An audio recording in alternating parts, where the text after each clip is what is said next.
Before social media wars of words, 90s celebs were meaner, more personal, and occasionally drew blood. Not all was fresh and fun behind the scenes of The Fresh Prince of Bel-Air. In 1993, with the show in its 4th season, Janet Hubert, the original actor behind the tough-loving Aunt Viv, was abruptly replaced by Daphne Maxwell Reid. In a radio interview quoted by the Atlanta Journal, the show's star Will Smith stated, "I can say straight up that Janet Hubert wanted the show to be the Aunt Viv of Bel-Air show." Hubert speculated that Smith had something to do with her getting fired. In 2013, she told Yahoo, "He did some heinous, horrible things to me." During the interview, she said the cast needed to have a reunion to squash all of the drama. But just 2 years earlier, she refused to attend a luncheon with her former cast members. When Alfonso Ribeiro posted a cast photo in 2017, she took to Facebook and said she had, quote, "no interest in seeing any of these people." We never really together publicly talk about Janet. Despite all that, Hubert attended the 2020 reunion special, where she changed her original story. She said she chose to part from the show because they offered her a bad business deal and claimed, "I was never fired. That misconception was always put out there." The two apologized to each other and seemed to have made peace. On January 6, 1994, ice skater Nancy Kerrigan was clubbed in the knee with a baton, forcing her to pull out of the U.S. Championships, where her rival Tonya Harding won gold. The assailant? A hitman named Shane Stant, hired by Harding's ex-husband Jeff Gillooly and her bodyguard, Sean Eckert. Before the assault, the Harding-Kerrigan rivalry was well known. In 1991, Harding bested Kerrigan when she received a perfect score with her historic triple axel. She was the first American woman to land that jump in competition. Harding was technically sound, but Kerrigan had the upper hand when it came to public image. Despite their differences and their shared desire to be the best, Kerrigan had believed their relationship was professionally polite. During the FBI investigation of the assault, Harding continued to practice, unexpectedly sharing a rink with Kerrigan, who was wearing the costume she'd had on when she was attacked. Kerrigan told press, "Humor is good. It's empowering." At the Winter Olympics on February 25, 1994, just 7 weeks after the attack, Harding placed 8th and Kerrigan won silver. Stant, Smith, Eckert, and Gillooly all went to jail. Harding took a plea and was banned for life from the USFSA.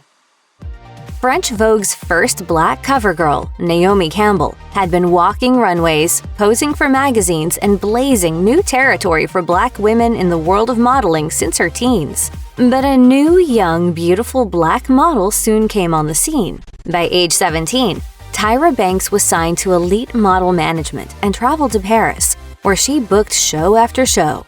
Banks was a huge fan of Campbell's, but the competition seemed to have Campbell more peeved than flattered. In a 2019 interview with the Wall Street Journal, Banks remembered, "I had a very painful early days in Paris. The woman that I was looking up to seemed like she just didn't want me to be there and was doing everything in her power to make me go away." According to New York Magazine, when the two were scheduled to walk for Chanel back in 1993, Campbell reportedly told Karl Lagerfeld, "It's either Banks or me." Ultimately, when Banks got her own talk show, she invited Campbell on to make amends. Biggie Smalls and Tupac Shakur were the faces of the East Coast-West Coast hip-hop rivalry. Notorious B.I.G. was a huge Tupac fan, and Pac returned the admiration.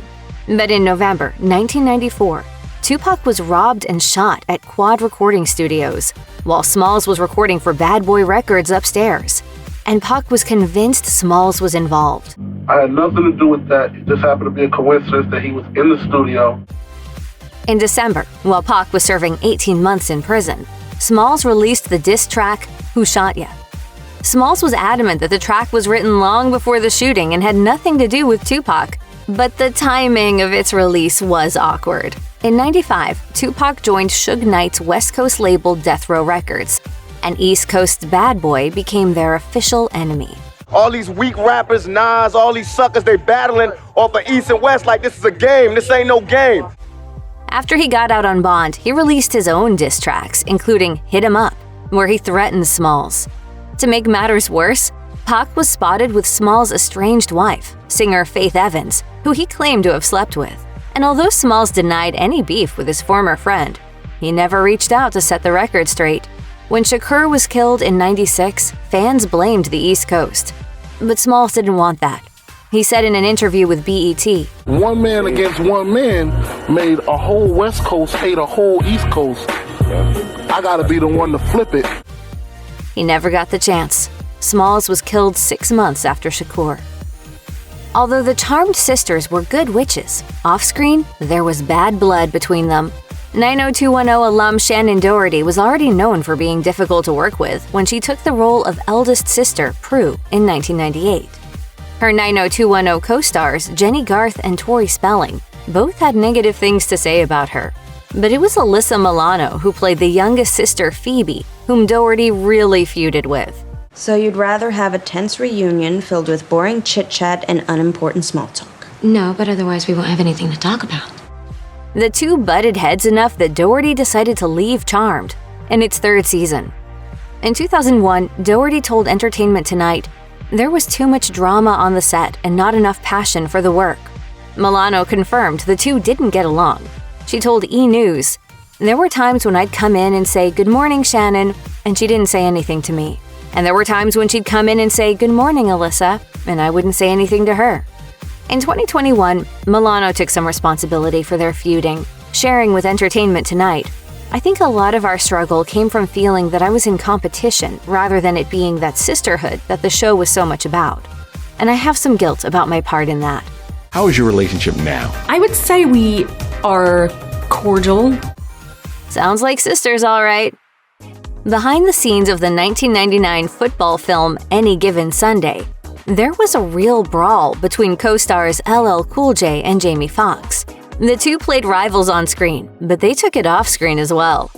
Foxx addressed the feud in his stand-up set, "I Might Need Security." What happened was, he thought we was really playing football. Foxx went on to share that a physical altercation ensued between the two during a scripted argument. And the next thing you know, he hauled off and hit me. But according to LL Cool J, Foxx was the one who took the scene too seriously and instigated violence. We were doing the scene, I was being aggressive when I was like, "Yo, you got," but this is character to character. In between takes, he claims that Foxx asked him to be less aggressive, which LL ignored. Foxx then punched him in the face, and Cool J proceeded to take Foxx's helmet off and hit him back. Another actor in the film, Bill Bellamy, was on the scene that day and set the record straight on Facebook Live. Jamie turns around and punches LL Cool J in the mouth. Boom! And the Mama Said Knock You Out rapper proceeded to do just that. The championship fight between Evander Holyfield and Mike Tyson was one of the most anticipated sports events of the 90s. The two had been battling without being in the same ring since the 80s, when Holyfield made the Olympic team the year Tyson failed to qualify. The fight for the heavyweight championship was finally set for November 9th, 1996. Tyson had the odds in his favor, but Holyfield ended up winning by knockout, despite headbutting Tyson several times. A rematch was scheduled for June 28, 1997. That fight became one of the most infamous events in sports history. At the start of the 3rd round, Tyson removed his mouthpiece and bit Holyfield's right ear, tearing off an inch of cartilage. Oh my goodness, he's got a bloody right ear. Holyfield bit by a dirty Mike Tyson. The fighters were separated and the fight continued until Tyson bit Holyfield's other ear and was immediately disqualified. In subsequent interviews and his book, Undisputed Truth, Tyson confessed, "I just wanted to kill him. Anybody watching could see that the headbutts were so overt. I was furious. I was an undisciplined soldier and I lost my composure." Despite the public upset and dramatic aftermath, the two are now on good terms. July 29, 1981 was a joyous occasion for millions all over the globe. Princess Diana and Prince Charles were getting married. But despite it being one of the most lavish and anticipated weddings of the century, there was nothing glamorous or romantic about the union. Whatever in love means. According to Diana's friend and astrologer, Penny Thornton, the couple knew their relationship was no fairy tale. In the documentary, The Diana Interview, Revenge of a Princess, Thornton revealed that, the night before the wedding, Charles told Diana that he didn't love her. Diana was deeply unhappy, so much so that she took to self-harming. In 1992, the couple separated. 2 years later, Charles declared his marriage to Diana loveless and admitted to being unfaithful. Raunchy phone calls between him and his lover Camilla Parker Bowles were released to the public. Diana reportedly referred to Camilla as the Rottweiler and believed Bowles to be the reason her marriage to Charles was so unhappy. Well, there were 3 of us in this marriage, so it was a bit crowded. By 96, Charles and Diana's divorce became final. She would die tragically in a car accident a year later.